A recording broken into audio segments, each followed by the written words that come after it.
It's a big issue in Florida as well. The lieutenant governor of that beautiful state, Jeanette Nunez, joins us right now.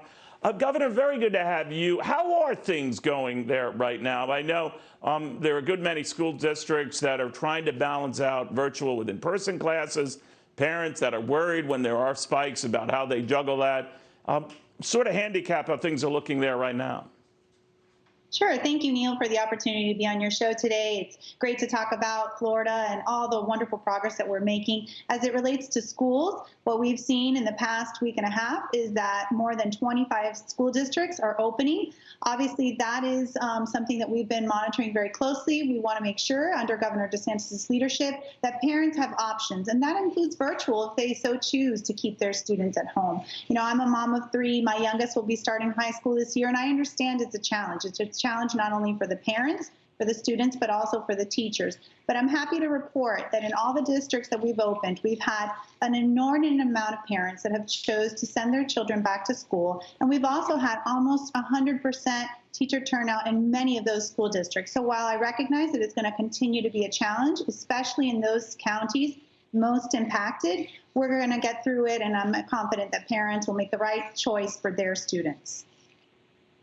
Well, not everyone's being hunky-dory about it, right, Lieutenant Governor? I know there are lawsuits flying fast and furious, not only in your state, across the country, where teachers feel that they're being put upon here and forced. There have been sick outs in some regions and states where teachers just don't show up, and as a result, the classes have to be delayed. What are you seeing now? What is Florida trying to do to prevent that?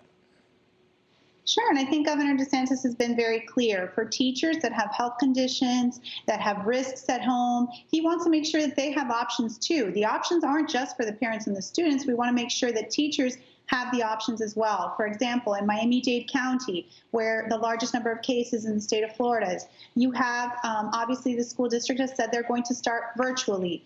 They're going to reevaluate in September. You have to find a balance, helping to make sure that you are providing for those teachers that have challenges, that have risks. And thankfully, we've had no teacher sick outs to date.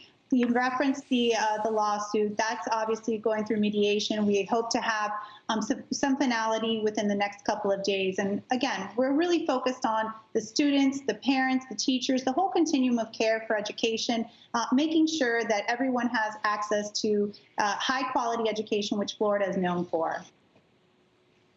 All right, Lieutenant Governor, we'll watch how that goes and how it unwinds as more and more states like your own begin to try to resume some semblance of what life was like, even though it's a far cry from what life was like. Thank you very, very much.